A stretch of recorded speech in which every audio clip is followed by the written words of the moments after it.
মধ্যরাতে হঠাৎ চোখ খুলে গেলে আল্লাহ তাআলার দুইটি নাম পড়ুন, তারপরে ফলাফল দেখবেন, আপনি নিজে অবাক হয়ে যাবেন। মধ্যরাত, এই রাতটা হচ্ছে রাতের শেষ অংশে যদি আপনার চোখ খুলে যায় তাহলে মনে করবেন আল্লাহ তাআলা আপনাকে সফলতার দ্বার প্রান্তে পৌঁছে দেওয়ার জন্য আপনার চোখটাকে খুলে দিয়েছে। কিন্তু দুঃখজনক হলেও সত্য, আমরা অনেকেই রাতের বেলা হঠাৎ করে চোখ খুলে গেলে অথবা ঘুম ভেঙে গেলে কিন্তু আমরা আল্লাহকে স্মরণ করি না।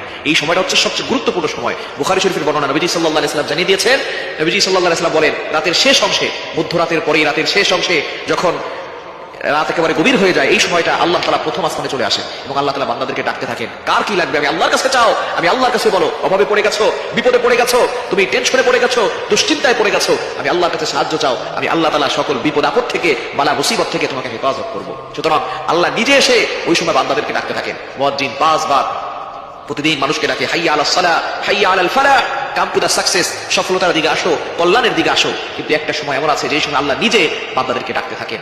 এই সময়টা হচ্ছে মধ্যরাতের পরে রাতের শেষ অংশে। এই সময়গুলোতে, এই সময় যদি আপনার চোখ খুলে যায়, আপনি এই আমলগুলো করতে দেরি করবেন না, আপনার রুজু করার দরকার নাই, ওই অবস্থায় আপনি আমলটি করবেন। আল্লাহ তাআলা দুইটি নাম পড়বেন 11 বার করে, কয়বার?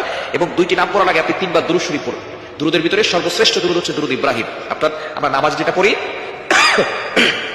এই দুরূদটি বেশি বেশি পড়ার চেষ্টা করবেন। আল্লাহুম্মা সাল্লি আলা মুহাম্মাদ ওয়া আলা আলি মুহাম্মাদ কামা সাল্লাইতা আলা ইব্রাহিম ওয়া আলা আলি ইব্রাহিম ইন্নাকা হামিদুম মাজিদ। আল্লাহুম্মা বারিক আলা মুহাম্মাদ ওয়া আলা আলি মুহাম্মাদ কামা বারাকতা আলা ইব্রাহিম ওয়া আলা আলি ইব্রাহিম ইন্নাকা হামিদুম মাজিদ। এটা আপনি 3 বার করবেন। আর যদি এটা একটু বেশি কষ্ট হয়ে যায় তাহলে সাল্লাল্লাহু আলাইহি ওয়াসাল্লাম, সাল্লাল্লাহু আলাইহি ওয়াসাল্লাম, সাল্লাল্লাহু আলাইহি ওয়াসাল্লাম, এটা 3 বার করবেন। এরপর আল্লাহ তাআলা দুইটি গুণবাচক নাম করবেন, আল ওয়াহ্হাব, এটা পড়বেন 11 বার, আর হচ্ছে ইয়া ফাত্তাহু, এটা পড়বেন 11 বার। এই দুইটি নাম পড়ে আপনি আল্লাহর কাছে দোয়া করবেন, দেখবেন আল্লাহ তাআলা আপনার সকল চাওয়া পাওয়াগুলো কবুল করবেন, আপনার নেক আশাগুলো আল্লাহ তাআলা কবুল করবেন। আল্লাহ তাআলা নিজে বলে দিয়েছেন 9 নম্বর পারা 13 নম্বর পৃষ্ঠার 4 নম্বর লাইন, সূরা আরাফের 180 নম্বর আয়াতে আল্লাহ বলছেন, ওয়ালিল্লাহিল আসমাউল হুসনা ফাদউহু বিহা।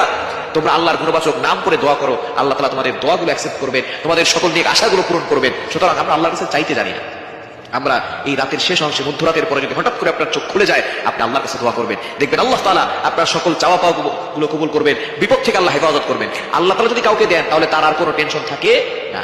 দুনিয়ার রাজা বাদশা যদি আপনাকে বলে যে আমি তোমার সাথে আছি, বাংলাদেশের প্রেসিডেন্ট যদি বলে আমি আপনার সাথে আছি, তাহলে আপনার কোনো টেনশন থাকবে না। আমেরিকার প্রেসিডেন্ট যদি বলে আমি তোমার সাথে আছি, আপনার কোনো টেনশন থাকবে না। যদি আল্লাহ তাআলা সকল রাজাদের রাজা, মহারাজা, তিনি বলেন আমি তোমাদের সাথে আছি, আমি তোমার সাথে আছি, তাহলে ওই ব্যক্তির আর কোনো টেনশন থাকার কথা না। সুতরাং আল্লাহ হচ্ছেন সকল রাজাদের রাজা, মহারাজা। ওই আল্লাহর সাথে সম্পর্ক তৈরি করতে পারলে আল্লাহ তাআলা সবকিছু ব্যবস্থা করে দিবেন। এজন্য রাতের বেলা, মধ্যরাতে যদি আপনার চোখ খুলে যায়, আপনি অবশ্যই 3 বার দুরূদ শরীফ পড়বেন। এরপরে আল্লাহ তাআলা দুটি গুণবাচক নাম আল ওয়াহ্হাব, ইয়া ফাত্তাহু, এগুলো 11 বার করে পড়ে আল্লাহর কাছে দোয়া করবেন, আল্লাহ তাআলা সবকিছু ব্যবস্থা করে দিবেন।